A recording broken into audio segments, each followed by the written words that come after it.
안녕하십니까? 네, 행복한 안식일입니다. 은혜로운 찬미 감사드립니다. 이 찬미를 부를 때마다 영국이가 생각이 납니다. 영국이가 저희 가정예배 드릴 때 찬미를 선곡하라고 하면 항상 이 찬미를 선곡했어요. 148장. 그래서 자주 영국이 때문에 불렀던 기억이 납니다. 감사합니다. 봄날을 경험하고 계시죠? 우리 아랫역은 벌써 벚꽃이 만발하고 동백꽃, 개나리꽃, 진달래꽃이 만발해서 사진들을 이렇게 올리는 동생들이 있어서 보게 되었습니다. 저희도 이번 주를 기점으로 해서 아마 많이들 보시게 될 건데요. 하나님께서 다 죽었던 돼지가 소성하는 걸 보면서 우리 주님께서 이 땅에 오실 때 우리보다 먼저 잠들었던 성도들이 어떻게 일어날 것을 또 다시금 이 봄에 솟아나는 파릇파릇 돋아나는 새싹들과 또 꽃들을 보면서 다시 한번 생각할 수 있는 시간들이었습니다. 저는 오늘 그리스도인과 용서라는 제목으로 짧은 시간 여러분과 은혜를 나누고자 합니다. 먼저 디모데후서 3장 1절로 3절에 있는 말씀입니다. 제가 읽어드리겠습니다.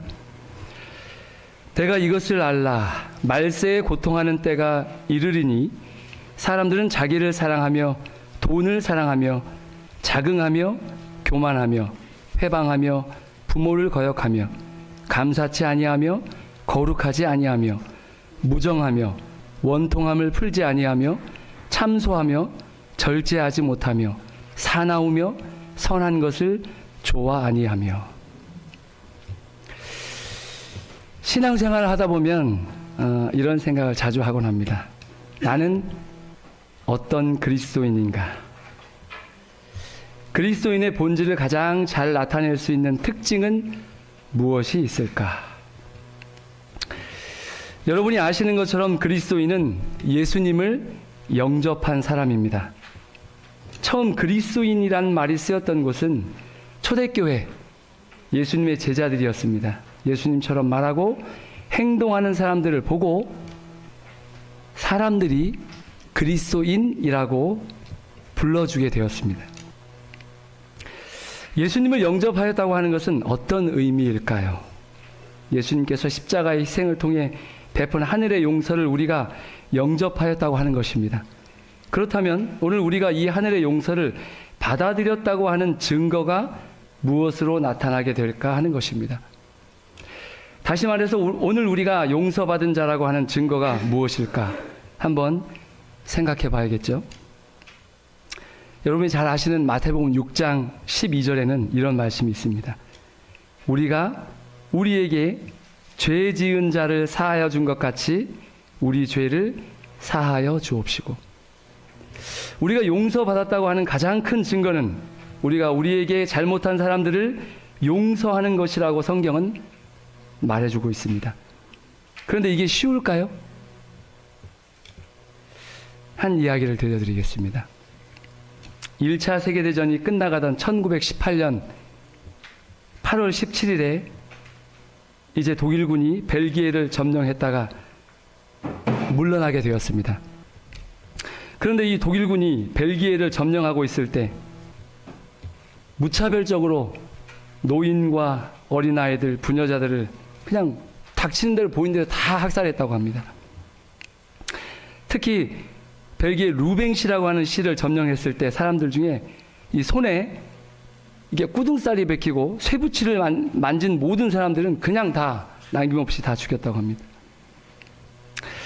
후에 독일이 패망하고 이제 벨기에 사람들이 피난길에서 돌아와서 이 끔찍한 학살의 장면들을 다 목격합니다.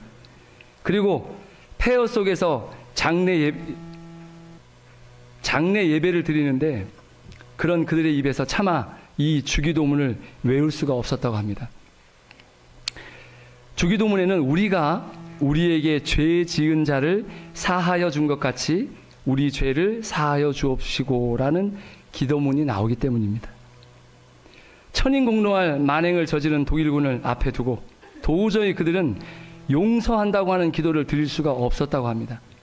그래서 그토록 자연스럽게 우리가 교회에서 외웠던 기도문이 그토록 쉽게 사용하던 용서란 단어가 진짜 용서가 필요할 때 이 상황에선 정말 끔찍한 단어가 되어버렸다고 하는 이야기입니다.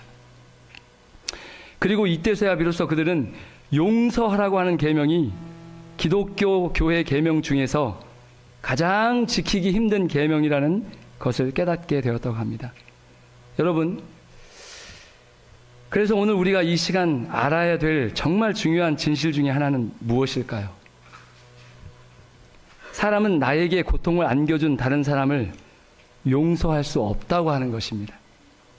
인간의 힘으로는 인간이 인간을 용서한다고 하는 것은 불가능하다고 하는 것을 먼저 인지해야 합니다. 나에게 마음속 깊은 상처를 낸 어떤 사람을 우리가 정말 마음으로부터 진심으로 용서할 수 있을까요? 정말 용서했다면 그 사람의 잘못이 더 이상 생각나지 않아야 될 것입니다. 그런데 분명 용서했다고 생각했고 기도했는데 시간이 지날수록 더 생생해지고 괘씸해지는 것입니다. 도무지 용서가 되지 않는 것입니다. 우리가 침묵하고 외면할 수는 있지만 마음에서부터 그를 용서하고 사랑하는 마음으로, 즉 이전의 관계로 그를 받아들인다고 하는 것은 하나님의 도움이 없으면 불가능한 것입니다. 여러분도 경험하셨겠지만 제가 어린 시절에 이불을 뒤집어 쓰고 봤던 드라마가 있습니다. 아시죠? 전설의 고향입니다. 굉장히 무섭고 정말 밤에 잠을 자다가도 막 생각이 날 것 같은데 그걸 왜 그렇게 봤는지 모르겠어요. 이 드라마의 내용이 어떤 것이냐면 지방 곳곳에 전설을 드라마로 만들어서 보여주는 내용인데요. 대부분이 어떤 내용인지 아시죠? 어떤 사람이 억울한 일을 당하고 원통함 때문에 한을 품고 죽습니다. 그런데 죽어서도 한을 어떻게 하죠? 풀지를 못해요. 용서가 안 되는 겁니다. 그래서 원한 때문에 하늘로도 들어가지 못하고 구천을 떠돌며 복수할 기회를 노리고 있다가 결국 복수하고 떠난다는 것이 이 전설의 고향의 단골 주제였습니다. 그래서 전설의 고향을 보면 거의 결론이 뭔가 하면 절대 다른 사람의 눈에 피눈물 나오게 해서는 안 된다고 하는 교훈을 수도 없이 받게 됩니다. 특별히 누구에게 그렇게 하면 안 되죠? 여자에게 그렇게 하면 안 됩니다. 왜 그렇습니까? 예. 여자가 한을 품으면 온유월에도 서리가 내린다고 하는 말을 아마 제가 귀가 뚫리고 들을 수 있을 때부터 계속 들어왔던 얘기 같아요. 그런데 이런 내용들은 또 우리에게 무엇을 말해주고 있는가 하면 사람은 사람에게 받은 상처를 쉽게 용서하지 못한다고 하는 것을 말해주는 이야기도 합니다. 사람이 살면서 상처를 받지 않고 살기는 사실상 불가능합니다. 상처 안 받고 살려면 어디 가서 살아야 될까요? 예, 혼자 산속이나 무인도에 살면 될 거예요. 근데 모르겠습니다. 혼자 살아도 상처를 받습니다. 자, 어쩌면 한 번도 안 찾아오냐. 나 없이도 잘 먹고 잘 사나 보자 한번. 이러면서 혼자 있어도 상처를 받아요. 누가 아무 말 하지 않아도 상처를 받습니다. 그런데 예수님의 생애를 보면 주님은 엄청난 사랑을 가지고 수많은 사람들에게 자기를 희생하는 사랑을 베풀며 평생을 사십니다. 예수님의 사랑은 때때로 거절로 돌아오고 멸시로 돌아오고 심지어 배신의 아픔으로 돌아오는 것을 견뎌내셔야 하셨다는 것입니다. 만약 예수님께서 평생 받아오신 상처들이 그분의 마음에 고스란히 쌓여 있었다면 아마 그분의 마음과 육신은 깊은 병에 들었을 것입니다. 성경 어디를 찾아보아도 예수님의 마음이 우울함으로 어두워졌다 하는 기록이 전혀 없습니다. 성경과 예수님의 생애를 자세하게 기록해 놓은 시대의 소망 가운데는 끊임없이 거절과 상처를 받으며 사셨음에도 불구하고 그분의 마음엔 그늘이 없었고 늘 밝고 건강하고 행복하셨다 하는 기록들이 곳곳에 나옵니다. 살렘 동산에 있는 하용팔 장로님이시죠? 장로님께서 그 장로님의 설교를 제가 자주 이렇게 듣게 되는데 그런 말씀하셔요. 여러분들이 시대의 소망을 3번을 연거푸 읽어보십시오. 그 얘기를 하시더라고요. 그래서 제가 그 말씀을 듣고 시대의 소망을 연거푸 계속 읽었어요. 그러면 이 세상에 우리가 살면서 예수님밖에 안 보일 거래요. 모든 문제가 예수님 안에서 다 해결될 거래요. 그래 예수님께서 걸어가신 길, 예수님께서 말씀하신 말씀, 그분이 거절과 멸시와 모욕과 정말 심한 상처받은 말들 받으셨을 때 예수님이 어떻게 하셨는지를 보라는 거예요. 예수님께서 그렇게 사실 수 있었던 이유가 무엇이었을까?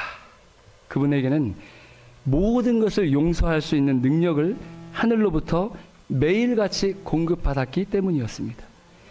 날마다의 봉사 중에도 어김없이 새벽 미명에 기도의 장소에서 하늘로부터 능력을 받아서 예수님도 사셨다면 우리는 어떨까요? 오늘 우리를 사랑하는 성도님들은 하루를, 한 주일을, 한 달을 어떻게 살고 계십니까? 시간을 끌 것도 없이 즉시 용서하시는 하나님이 우리의 죄 또한 깨끗하게 용서해 주실 것을 알기에 은혜의 보좌 앞에 담대히 나아가시는 저와 여러분이 되시기를 바랍니다. 미국에서 인종차별이 심할 때에 흑인으로서 최초로 해병대 준위로 임명되었으며 흑인 최초로 미 합중국 해군 차관보에 임명되는 아주 성공적인 인생을 산 제임스 조니 존슨이라는 사람이 어느 날 강연회에서 자신의 성공 비결을 묻는 질문을 들었을 때 이분이 한 말입니다. 여러분 잘 아시죠? 인종차별이 심했던 미국에서 흑인이 살아가는 삶은 정말 짐승만도 못한, 버스를 타도 앉을 좌석도 없어요. 정말 사람 취급도 하지 않는 사회에서 살아가는 삶은 정말 비참했습니다. 그러나 그가 성공적인 인생을 살 수 있는 비결을 이야기합니다. 나의 성공 비결은 즉각적인 용서, 무조건적인 용서였다고 말했다. 이걸 통해서 수많은 사람들과의 관계가 무너지지 않고 계속 관계 속에서 이어갈 수 있었다는 것입니다.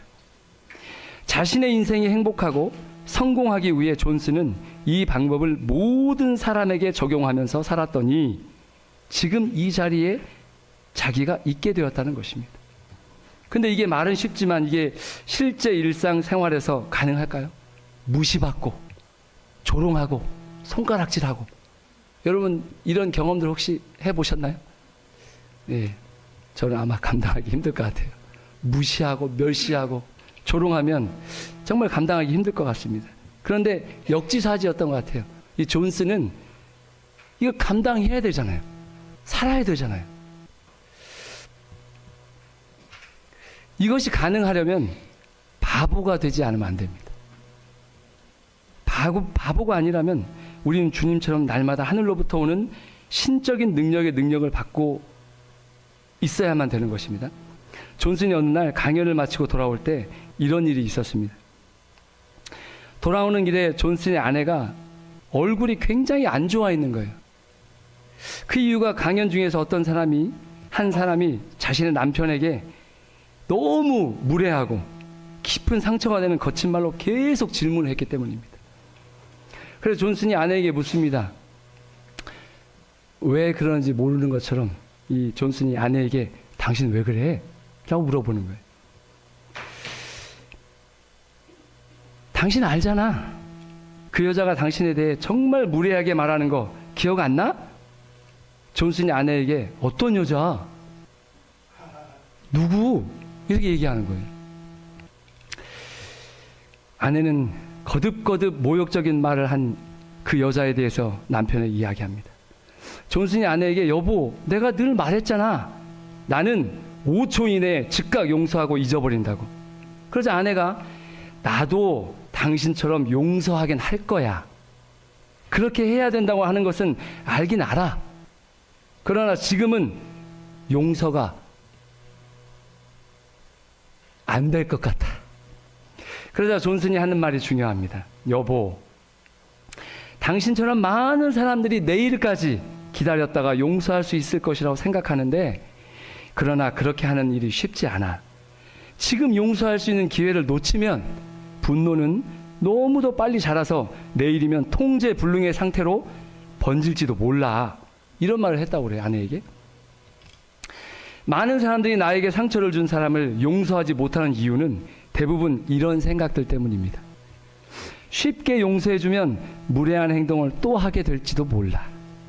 아니면 한동안 좀 애를 태우다가 용서해주는 것이 그 사람에게 좋은 교육의 효과가 있을 거라고 생각합니다. 혹은 행동의 결과가 따른다는 것을 반드시 깨닫게 해줘야 해. 이런 생각도 많이 하게 되죠. 잘못한 쪽은 저쪽인데 왜 내가 바보처럼 먼저 용서해야 돼? 내가 피해자인데 저 사람은 미안해하지도 않는데 어떻게 저런 사람을 용서할 수가 있단 말인가?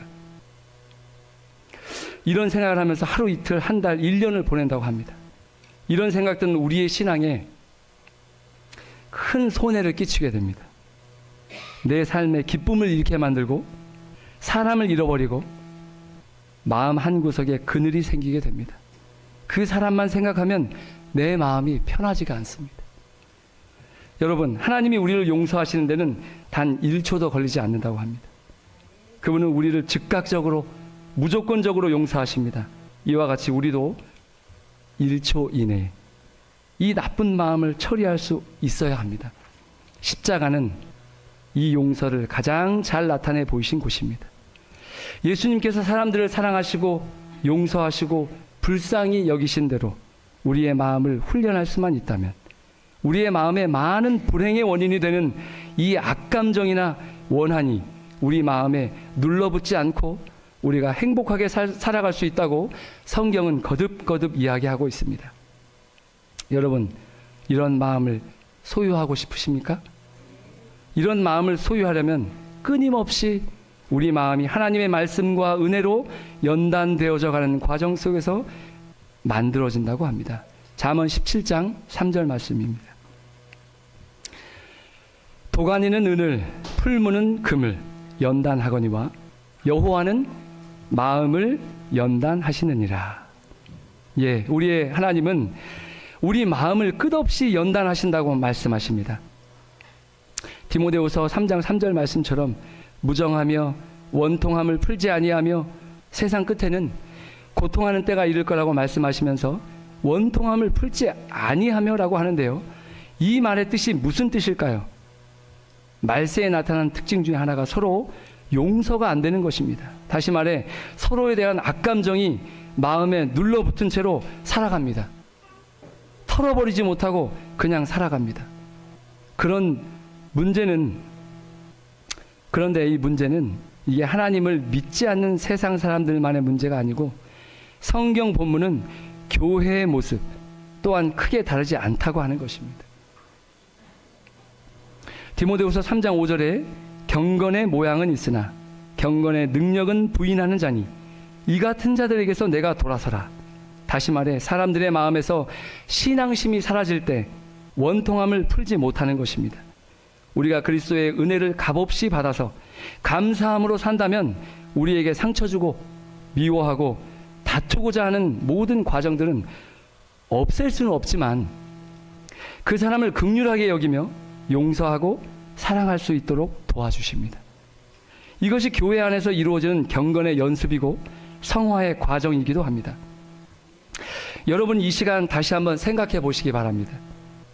여러분은 용서받은 사람입니까? 여기 영국의 유명한 그리스도인 저술가 C.S. 루이스가 이런 말을 했습니다. 그리스도인이 된다고 하는 것은 그것은 용서받을 만하지 못한 사람을 용서하는 것이다.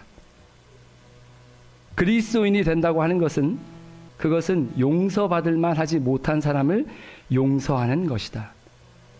그런데 이유가 무엇 때문인가 하면 하나님께서 용서받지 못할 사람인 우리를 용서하였기 때문이라고 하는 것입니다.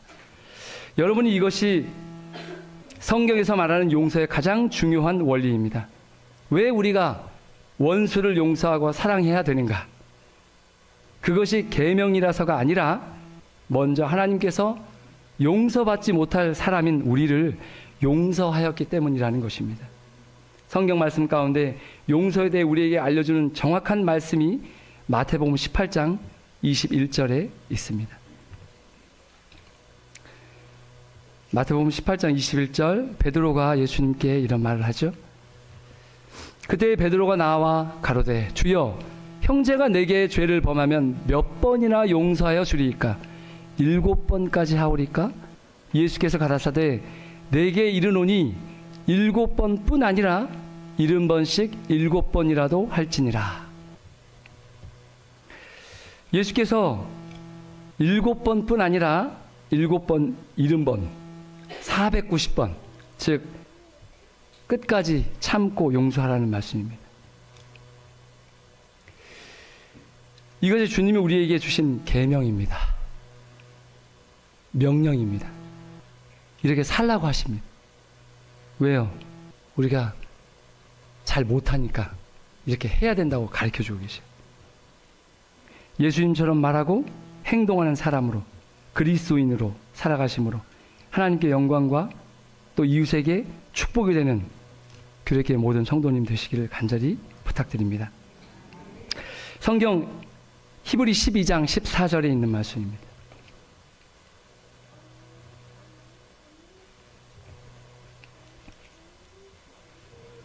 모든 사람으로 더불어 화평함과 거룩함을 쫓으라.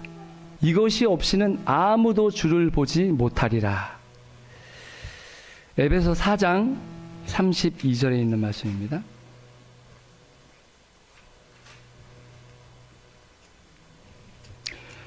다 함께 읽겠습니다.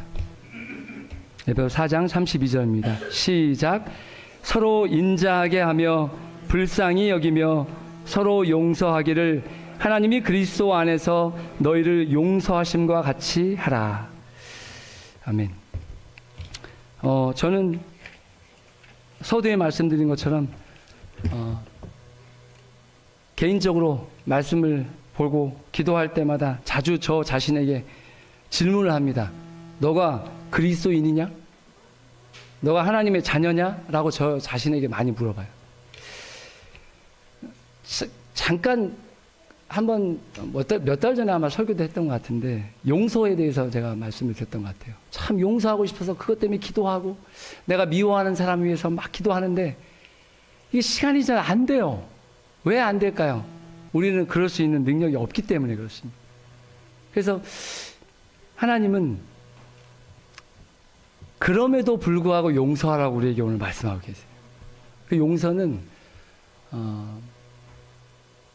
예수님께서 우리를 어떤 용서할 뭔가를 우리가 행했기 때문에 하시는 게 아닌 것처럼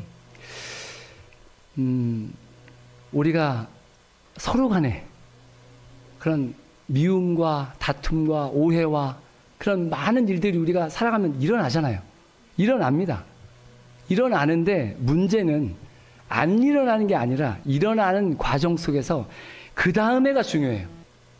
그 다음에 우리가 이것을 그리스도인의 방법으로 어떻게 풀어나가는가.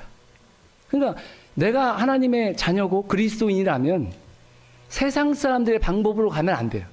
세상 사람들 하는 방법도 있잖아요. 고소하고 고발하고 따져 묻고 왜 그렇게 했냐 지적하고. 그건 누구나 다 하는 일이에요. 그럼 그리스도인은 어떻게 해야 돼요? 하나님의 자녀는 어떻게 해야 돼요? 하나님의 자녀는 예수님이 하신 방법들이에요. 예수님께서요, 가늠하다 현장에 잡혀온 여인이 왔을 때 어떻게 했죠?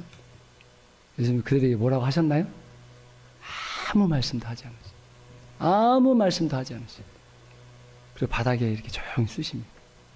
그러면서 뭐라고 하시냐면 예수님은 죄가 없으신 분인데 그 여인에게 나도 너를 정죄하지 않으니까 다시는 가서 죄를 범치 말라 하세요. 그러니까 우리가 이 형제 간에 이웃 간에 가족 간에 불편한 일들이 있습니다. 그러나 그런 일들이 생길 때 우리는 예수님의 방법을 반드시 따라야 돼요. 내가 조금 손해보고 내가 조금 억울하게 오해를 받고 좀 내가 좀 바보 같은 생각이 들 수도 있어요. 때로는. 내가 이렇게 주장하고 내가 내 어떤 것을 이렇게 얘기 안 하면 바보 소리 듣고 그냥 말 그대로 그냥 내가 아무것도 아닌 사람처럼 될 수도 있습니다. 그러나 하나님은 우리에게 그렇게 살라고 하시는 것 같아요. 왜? 우리가 가서 살 하늘 본향은요, 어쩌면 바보들이 가서 사는 세상 같아요. 억울하고 매 맞고 욕 먹고 멸시받고 무시받고, 그럼에도 불구하고 주님은 우리에게 용서하고 사랑해라. 용서와 사랑은요, 제가 전에는 그걸 몰랐는데 용서와 사랑은요, 다른 사람을 위한 게 아니고 나를 위한 거라고 하더라고요. 용서하고 사랑하고 나면요, 일단 내 마음이 편해요. 상대방이 어떠하든지 간에, 그 사람이 받든지 받지 않든지 간에, 그렇게 하고 나면, 하나님 말씀하신 대로 순종하고 나면 내 마음이 편합니다. 요즘 제가 이게 하루하루 살아가는 게 너무 사실 기뻐요. 왜 기쁘냐면 전에 느껴보지 못한 그런 평안함이 제 마음에 있어요. 막 이 세상적으로 보면은 어떤 일하는 거라든지 막 이런 것들이 막 복잡하고 더 많은 일들이 와요. 복잡한데 하나님 말씀하셨잖아요. 우리에게 감당할 시험 밖에는 주신 것이 없다.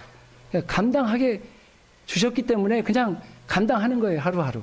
하나님은 우리에게 그러한 나와의 관계에 있어서 불편한 관계에 있는 사람이 혹 있을지라도 감당하라고 주셨으니까 분명히 감당할 수 있게 지혜를 주실 거야.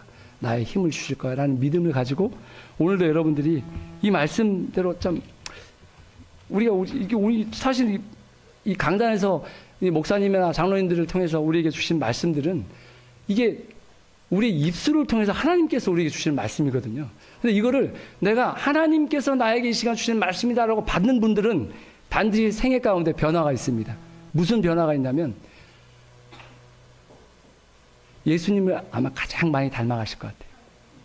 예, 왜 그러냐면 어제 우승구 장로님께서 저녁 때 말씀하셨지만, 마음의 변화에 대해서 말씀하셨지만, 우리가 많은 말씀, 몇십 년 동안 말씀을 들었지만 변화되지 못하는 건요, 말씀대로 순종하지 않기 때문에 그렇습니다.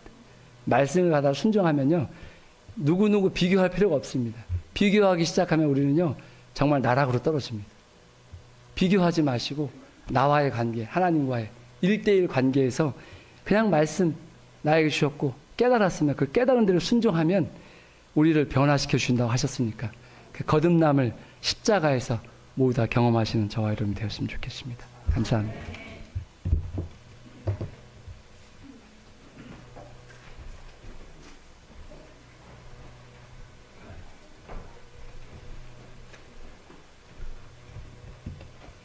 찬미 546장입니다.